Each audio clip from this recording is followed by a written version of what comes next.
Oke, salam sejahtera untuk kita semua. Baik, pada saat ini kita akan memulai pembelajaran. Nah, ini adalah merupakan pembelajaran yang baru, di mana di sini adalah materinya adalah bangun ruang, luas dan volume, prisma dan limas. Nah, dua pokok dari materi ini akan kita bahas beberapa menit ke depannya lagi. Nah, sebelum kita membahas materi-materi terlebih dalam dulu, kita akan ini merupakan profilnya saya. Saya adalah Monika Sika dengan NIM 212110020 di kelas A pagi dengan makul PPM dengan dosen pengampunya adalah Dr. Jamilah Magister Pendidikan. Nah, baik, kita akan masuk kepada tujuan pembelajaran kita. Nah, saat kita memulai pembelajaran, tentu kita memiliki suatu tujuan pembelajaran. Nah, tujuan kita kali ini adalah untuk menyelesaikan persoalan dengan berkaitan dengan luas dan volume dari prisma dan limas. Oke, sebelum kita memulai materi berikutnya, saya akan terlebih dahulu ingin menanyakan mengenai terlihat pada gambar di bawah ini. Nah, kita perhatikan gambar yang pertama ini. Nah, gambar ini, bagaimana tanggapan kalian mengenai gambar ini?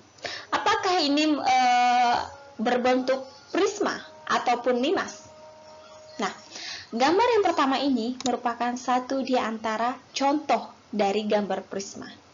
Dan ini juga prisma juga, karena ketika aku melihat ini adalah alat menjepit buku ataupun kertas berkas ya.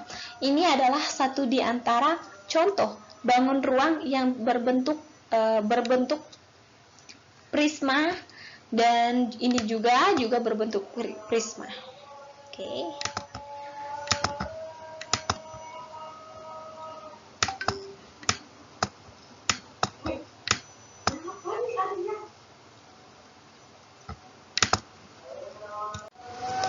Nah, yang kedua adalah ini kita masuk kepada materi yang pertama, yaitu luas dan volume prisma.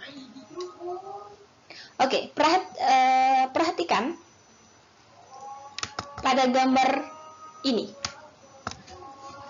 Kita melihat seluruh gambarnya merupakan bangun ruang prisma segitiga. Nah, untuk ini adalah merupakan jenis-jenis dari bentuk prisma. Ini adalah prisma segitiga, ini prisma segi 4, ini prisma segi 5, dan ini segi 6. Nah, dalam prisma juga terbentuk beberapa ciri-ciri. Nah, perhatikan pada gambar ini. Ini merupakan bentuk dari prisma segitiga. Nah, ketika ini sudah berbentuk secara utuh, prismanya berbentuk utuh. Tetapi ketika kita buat dia seperti ini dengan bagian-bagian tersendiri. Nah, di sini sangat jelas di mana bentuknya alas, mana bentuknya tinggi, mana bentuknya yang sisi-sisi. Nah, ketika kita sudah mengenali ciri-ciri dari prisma ini, maka kita dapat menyelesaikan permasalahannya. Ketika di antara kita ditanya, bagaimana luas dari prisma itu? Nah, di sini sudah terdapat rumusnya. Nah, rumusnya merupakan 2 kali luas alas. Nah, di mana luas alas? Yaitu ini. Ketika kita melihat contoh, ini adalah luas alasnya. Ditambah dengan keliling alas. Ya, keliling alas. Nih, kita lihat di sini sebelum kita masuk pada materi ini, tentu dari siswa-siswa atau peserta didik sudah dapat memahami materi sebelum ini, yaitu bangun datar. Nah, di bangun datar itu sudah terdapat dari bentuk-bentuknya. Bentuk bangun datar ada persegi, segitiga, persegi panjang. Nah, ketika kita di sini datanya luas alas, berarti kita dapat menyelesaikan, misalkan alas sisinya ini ada misalkan sisi ini diketahui, ini diketahui. Nah, dapat kita menyelesaikan permasalahan mengenai bangun ruang ini, yaitu prisma. Oke, nah untuk volume. Untuk volume ini sebenarnya sama konsepnya. Nah, volume ini biasanya didefinisikan dengan alat ukur dengan kubit ya, kubit. Nah, yang dikatakan volume adalah kapasitas yang ada di sini atau ruang di dalam permukaannya.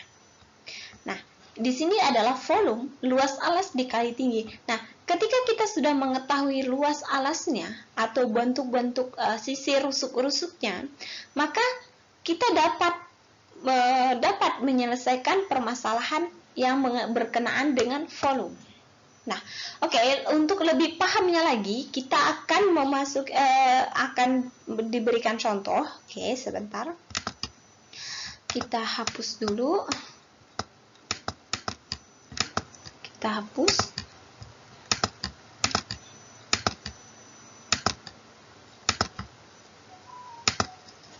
Nah, kita contohnya. Nah, ini kita ditanya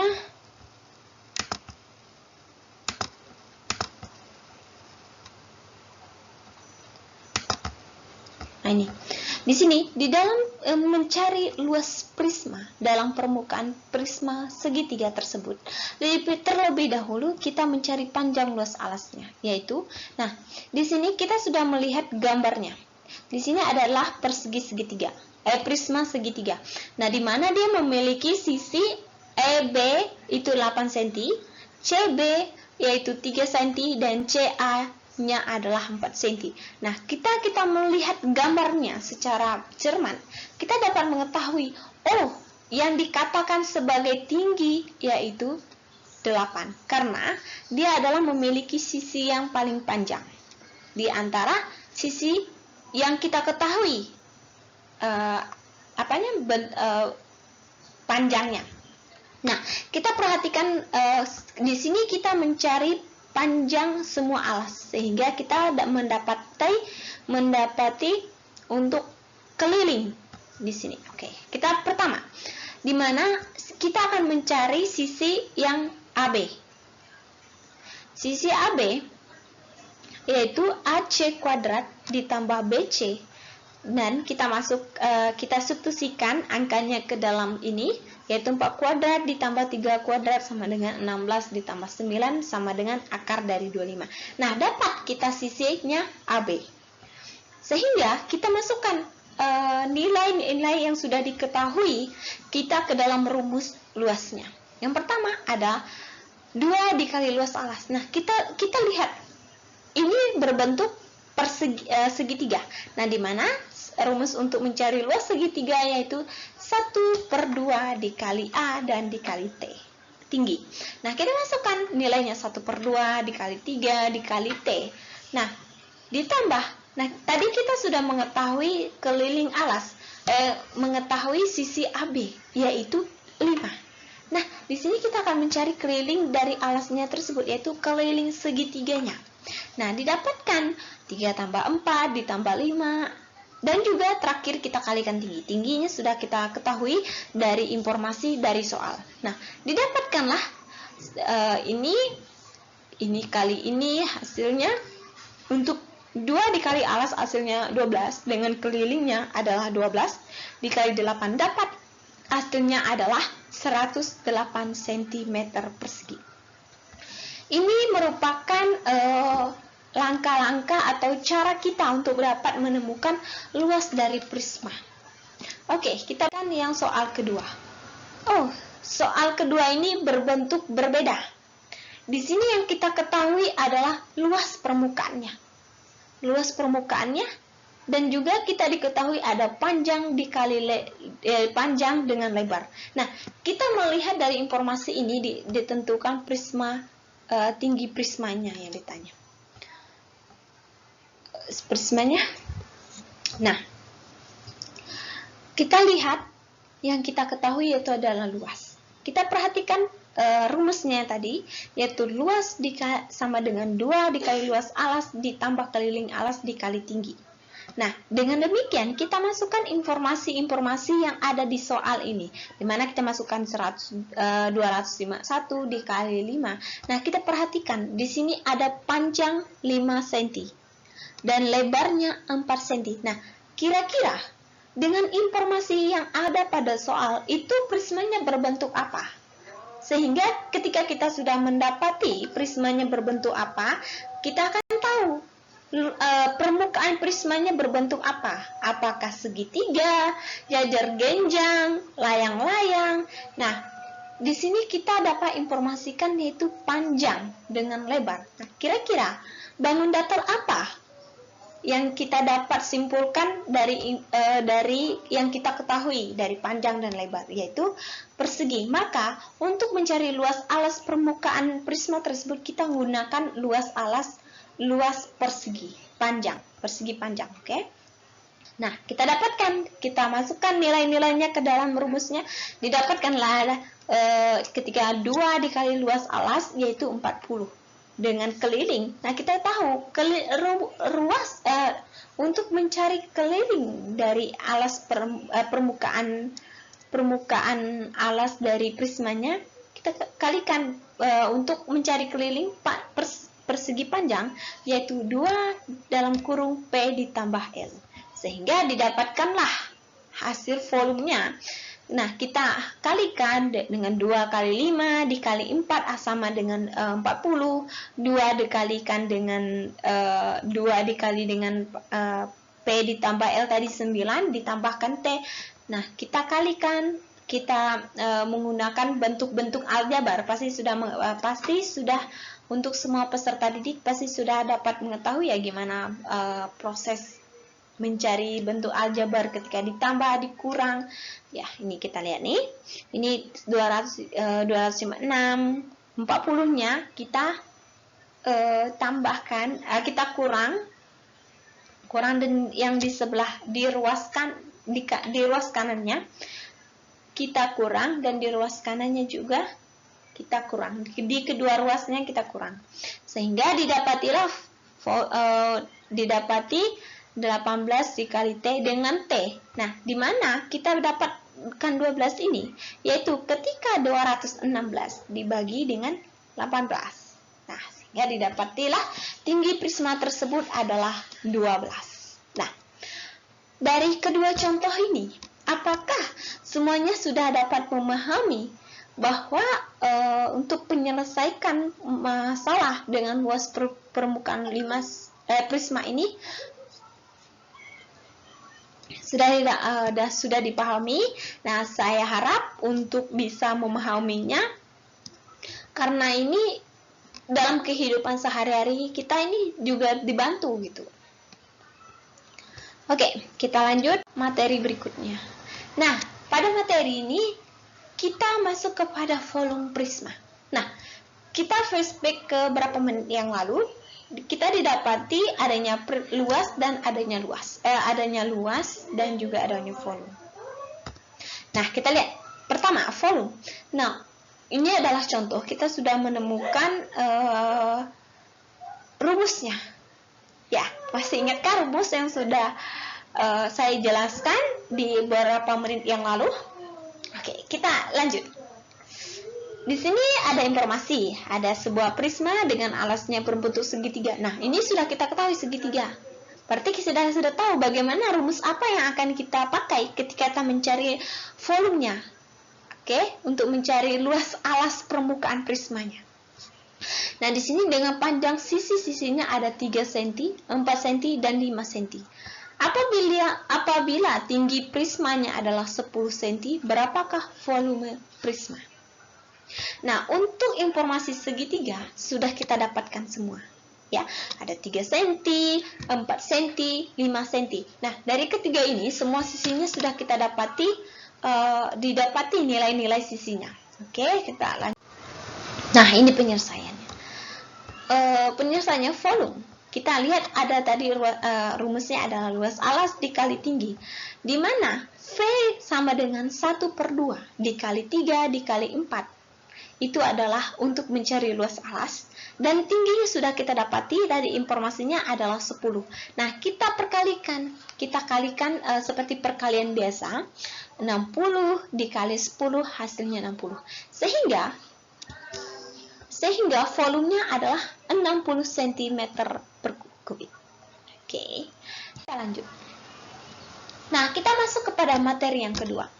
Kita sudah memahami, sudah mendapati informasi seperti apa mencari permasalahan dengan luas dan volume dari bangun ruang prisma. Nah, di sini kita akan lanjut kepada bagian limas. Oke, kita perhatikan. Ruas limas ini hampir sama ya, seperti luas mencari luas prisma, tapi berbeda. Ya, sama tapi berbeda. Oke, di sini kita mencari luas alas terlebih dahulu. Jumlah luas bidang tegak. Ya, seperti apa yang dikatakan bidang tegak. Yang kedua adalah volumenya. Kita mencari 1/3 dikali luas alas. Nah, di sini sudah terlihat ya bentuk-bentuk limas itu apa saja, sama seperti prisma. Ada prisma segitiga, dan ini juga ada limas segitiga, limas segi 4, limas segi 5, segi 6, ya bentuknya. Kita lanjut. Kita contoh. Ketika kita perhatikan pada gambarnya, yaitu prisma persegi. Ya. Nah, di sini kita ketahui adalah ruas TE-nya adalah 5 cm dan AB-nya adalah 6 cm. Nah, kita dapati pada luas permukaannya seperti apa? Seperti apa rumusnya? Oke. Ini penyelesaiannya. Nah, kita sudah mengetahui informasi-informasi yang pada soal. Nah, kita masukkan. Di situ kita sudah diketahui berbentuk persegi ya. Jadi kita menggunakan untuk luas alasnya itu persegi. Nah, dimana diketahui sisinya adalah 6. Jadi 6 kita masukkan. Jadi 6/2 ditambah 4 dikali 1/2 dikali 6 sama dengan 5. Nah, didapatilah luasnya yaitu 96. Nah, jadi luas permukaan limasnya adalah 96. Oke, di sini sebuah limas. Tegang alasnya berbentuk persegi. Yang sisi-sisinya adalah 18 cm dengan 32 cm. Puncak limas tepat berada di atas pusat alas dan tingginya 42. Nah, kita perhatikan. Sebuah limas segi tegak alasnya ini yaitu adalah 18 dengan 32. Berarti sisi bagian ini sudah kita ketahui ya, bagian ini. Nah, ini sudah diketahui. Kita masukkan di mana luasnya adalah 1/3 dikali luas alas dikali tinggi. Nah, ini adalah untuk volume limasnya. Nah, kita masukkan nilainya luas alas kita ketahui 18 ditambah 18 dikali dengan 32. Hasilnya 8.894. Oke. Kita lanjut. Nah, hari ini pembelajaran kita telah selesai.